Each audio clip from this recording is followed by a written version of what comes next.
శ్రీమాత్రే నమ. జయ గురు దత్తాత్రేయ నమ. ఈ వీడియోలో మనం సింహరాశి వారికి మే నెల మాస ఫలితాలు తెలుసుకునే ప్రయత్నం చేద్దాం. సింహరాశి వారికి ఈ నెలంతా కూడా రాశి యందే కేతుగ్రహ సంచారం, అందువలన ఎక్కువగా వెళ్ళాం ఆధ్యాత్మిక కార్యక్రమాల్లో పాల్గొంటూ ఉంటారు. కొంతమంది ఏ పని లేని ప్రయత్నాలు చేస్తుంటారు, అంటే ఫలితం లేని వ్యాపారాలు, ఫలితం రాని ఉద్యోగాలు, ఫలితం లేని ప్రయాణాలు, అంటే టైం వేస్ట్ చేసుకునే కార్యక్రమాలు కూడా కొంతమంది చేస్తూ ఉంటారు. అయితే సప్తమ స్థానంలో రాహు మిగతా గ్రహాలన్నీ కలకుండా సింగిల్గానే సప్తమంలో రాహు ఉన్నప్పుడు కంప్లీట్గా రాహు తన ఫలితాలు ఇవ్వడం జరుగుతూ ఉంటుంది. అందువలన ప్రతి ఒక్కరూ కూడా మిమ్మల్ని విమర్శించడం, వ్యతిరేకించడం జరుగుతూ ఉంటుంది. ఆ విధంగా మీ పార్ట్నర్స్ కానీ మీ సహ ఉద్యోగులు కానీ మిమ్మల్ని కొద్దిగా మోసం చేసే ప్రయత్నం చేస్తారు. అనవసరమైనటువంటి ఇన్వెస్ట్మెంట్లు, పెట్టుబడులు పెట్టే ప్రయత్నం కూడా జరుగుతూ ఉంటుంది. అయితే ఇక ప్రధానంగా మనకి గురువు లాభస్థాన సంచారం వల్ల చాలా విషయాలు చివరి నిమిషంలో మీకు అనుకూలంగా మారడం జరుగుతుంటుంది. అంటే ఎదుటి వాళ్ళు మీకు అపకారం చేసినా అది మీకు ఉపకారంగా మారే అవకాశం ఉంది.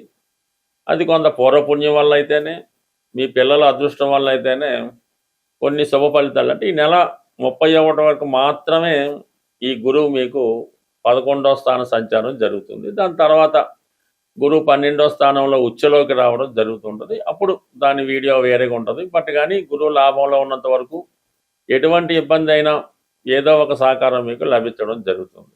ఇక ప్రధానంగా మీకు శుక్రుడు ఇప్పుడు దశమ స్థానంలో ఉన్నాడు.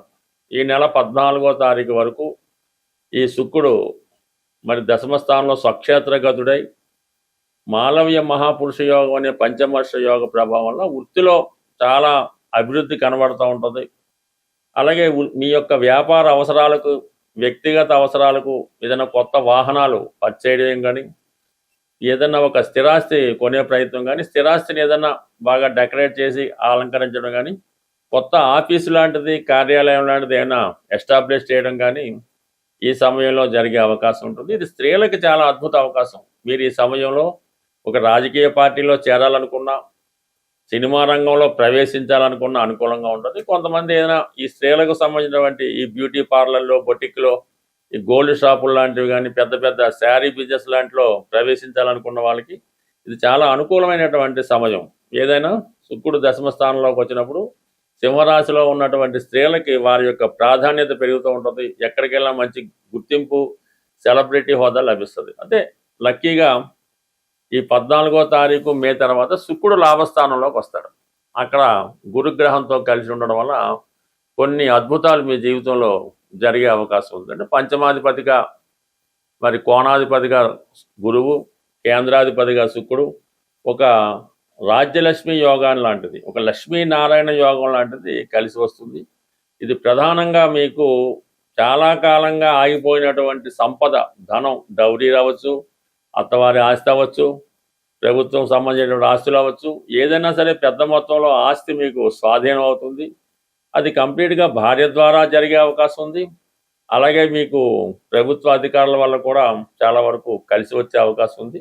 అలాగే మీ జీవితంలో గతంలో దూరమైనటువంటి వారు తిరిగి మళ్ళా జీవితంలో ప్రవేశించాలనే ప్రయత్నం కూడా జరుగుతుంటుంది. మొత్తం మీద ఒక స్త్రీ లాభం జరుగుతుంటుంది. అంటే బంధుత్వాలు మళ్ళీ కలుసుకుంటాయి. అంటే అక్క చెల్లెలు మళ్ళీ కలుసుకోవడం కానీ, దూరమైన అక్క చెల్లెలు మళ్ళీ మీ దగ్గర రావడం కానీ, తల్లిగారితో సఖ్యత ఏర్పడడం కానీ, ఇవన్నీ కూడా సింహరాశి వారికి ఈ నెల 14 తర్వాత జరిగే అవకాశం ఉంది. దాని తర్వాత రవి, ప్రస్తుతం రాష్ట్రాధిపతి రవి భాగ్యస్థానంలో ఉచ్చలో ఉన్నాడు.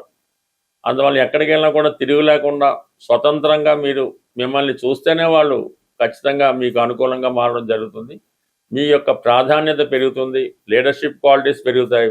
ఇది రాజకీయ రంగంలో ఉన్న వాళ్ళకి ఏదో ఒక పదవి తప్పకుండా వచ్చే అవకాశం ఉంది. దాని తర్వాత కూడా 14 మే తర్వాత 15వ తారీఖు నుంచి రవి దశమ స్థాన సంచారం జరుగుతుంది. అలాగే బుధుడు కూడా దాంతో ప్రవేశించడం వల్ల గొప్ప ధనయోగం ఏర్పడుతూ ఉంటుంది. అంటే ధన లాభాధిపతి బుధుడు రాష్ట్రాధిపతితో కలిసి ఈ దశమ స్థానంలోకి రావడం, అక్కడ గురువు, అక్కడ రవి దిగ్బలుడు అవ్వడం, ఇవన్నీ కూడా ఈ జాతకుడికి కొత్త వ్యాపారానికి అవకాశాలు వస్తాయి. ప్రస్తుతం చేసినటువంటి వృత్తితో పాటు అదనపుగా వృత్తి ప్రారంభించడం జరుగుతుంది. విద్యార్థులకి చాలా సక్సెస్ఫుల్ టైం మాట. విద్యాపరంగా చాలా అనుకూలంగా ఉంటుంది.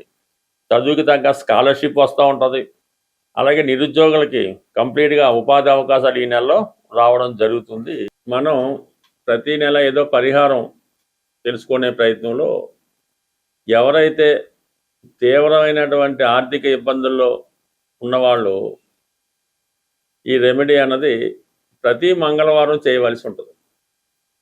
అది స్వచ్ఛమైనటువంటి గోధుమ రవ్వ, కొన్ని ప్రాంతాల్లో బొంబాయి రవ్వ అంటారు, గోధుమ నూక అంటారు. మొత్తం మీద ఈ గోధుమ రవ్వ సుమారుగా ఒక 1/4 కేజీ తీసుకోవడం, దానికి సమానంగా పంచదార తీసుకొని ఒక 100 గ్రాములో నెయ్యి కలిపి, అంటే ఈ 3 నెయ్యి, గోధుమ రవ్వ, పంచదార కలిపి పొడి పొడిగా తయారు చేసి అవి మీరు చీమలకి ఆహారంగా పెట్టవలసి ఉంటుంది.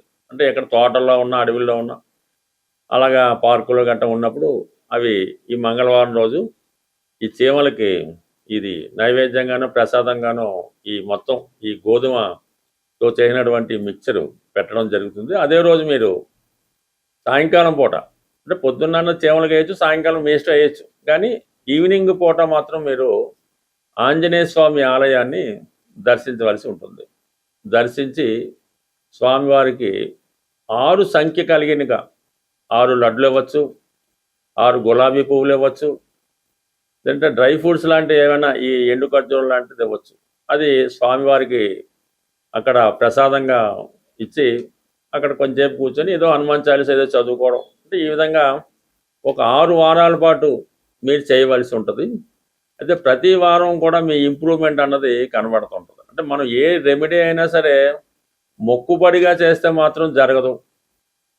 రెమెడీ కూడా ఎవరికి వాళ్ళే చేసుకోవాలి తప్ప మీ తరపున ఏదో డబ్బులు ఇచ్చి చేపించేయడం వల్ల కూడా ఏ విధమైన ఉపయోగం అయితే ఉండదు. అందువల్ల ఏంటంటే మీరు శ్రద్ధతో, నమ్మకంతో ఈ పరిహారం చేయడం వల్ల కంప్లీట్గా మీ యొక్క ఆర్థిక సమస్యలు ఒక 6 వారాల్లో తీరిపోవడం జరుగుతూ ఉంటుంది. ఇదే విధంగా తీవ్రమైన అనారోగ్య సమస్యలతో ఇబ్బంది పడుతూ ఉంటారు. ఎక్కువగా బ్యాక్ పెయిన్, నడుము నొప్పి, భుజాల నొప్పులు, ఇటువంటి మోకాళ్ళ నొప్పులు ఉన్నవాళ్ళు ఆదివారం రోజు, ఎస్పెషల్లీ ఆదివారం రోజు మరి పాయసం నైవేద్యంగా, అంటే పాయసం తయారు చేయవలసి ఉంటుంది. గోధుమ పాయసం కానీ బియ్యం పాయసం అయినా పర్లేదు. ఆదివారం రోజు తూర్పు దిక్కున ఉన్నటువంటి సూర్య భగవానుడికి నైవేద్యంగా పెట్టి అది మీ కుటుంబ సభ్యులే తీసుకోవడం జరగాలి. అంటే కేవలం 3 వారాలు మాత్రం ఈ సూర్య భగవానుడికి పాయసం నైవేద్యం పెట్టడం వల్ల ఓపిక ఉంటే ఆదిత్య ఉదయం వినడం. అయితే ఆదివారం కంప్లీట్గా మీరు నియమంగా ఉండాలి. ఎన్వి అది మానేయడం, అలవాట్లు ఏమన్నా ఉంటే పక్కన పెట్టడం. ఈవెన్ పాన్ కిల్లి నవలేవారు కూడా ఆ రోజు కిల్లి నవలడం అన్నది మానేసి కొద్దిగా పవిత్రంగా జాగ్రత్తగా ఉండడం వల్ల ఇది అనారోగ్యపరంగా ఉన్నటువంటి మీ సమస్యలకు శాశ్వత పరిష్కారం అన్నది రావడం జరుగుతూ ఉంటుంది. అలాగే ఇప్పుడు ఈ ఇంకా మీకు బెటర్గా కావాలంటే ఇప్పుడు ఈ ఆదివారం రోజు కానీ, ఈ ఇందాక చెప్పిన మంగళవారం రోజు కానీ గోవుకి గోశాల దర్శించి, అంటే గోశాలలో మీరు కొంత సేవ చేయవలసి ఉంటుందన్నమాట. అది అక్కడ ఉన్నటువంటి శుభ్రం చేయడం, శుభ్రంగా ఆవుకి స్నానం చేయించడం, కాళ్ళకి అది అంటే గోసేవ చేయవలసి ఉంటుంది. గోవికి నచ్చే విధంగా మీరు ప్రవర్తించడం వల్ల, గోవికి కొంత ఆహారం తినిపించడం వల్ల కనీసం ఒక 40 నిమిషాలు, గంటన్నా ఆ గోశాలలో మీరు కాలం గడపడం వల్ల మీలో ఉన్నటువంటి నెగిటివ్ ఎనర్జీ లాంటిది, దుష్ట శక్తులు ఏమైనా ఉంటే అవి కంప్లీట్గా వెళ్ళిపోయి మీకు ఒక మంచి స్వచ్ఛంగా రావడం జరుగుతుంటుంది. మంచి గాలి పీల్చడం వల్ల మీకు మరి అది స్వచ్ఛతగా ఉంటుంది. అప్పుడు మీకు భగవంతుడి యొక్క అనుగ్రహం తొందరగా లభిస్తూ ఉంటుంది అన్నమాట. ఇది అంటే మిమ్మల్ని మీరు శుద్ధి చేసుకోవడం వల్ల భగవంతుడి యొక్క అనుగ్రహానికి తొందరగా రావడం, శుభగ్రహాలు మీకు అనుకూలంగా పనిచేయడం, దుష్టగ్రహాలు మీకు వ్యతిరేకంగా దూరంగా వెళ్ళడం, ఇవన్నీ జరిగే సూచనలు ఉంటాయి. కాబట్టి కంప్లీట్గా నమ్మకంతో ఈ రెమెడీ, ఇవన్నీ కూడా సూర్యుడికి సంబంధించినవే, కానీ సూర్యుడే ధనాన్ని ఇవ్వగలడు. సూర్యుడు మాత్రమే ధనం ఇవ్వగలడు. అందువల్ల ఏంటంటే మీరు ఈ విధంగా చిన్నపాటి రెమెడీ నమ్మకంతో చేసుకుంటే కంప్లీట్గా మీ యొక్క సమస్యలకి పరిష్కారం దొరుకుతుంది. స్వస్తి.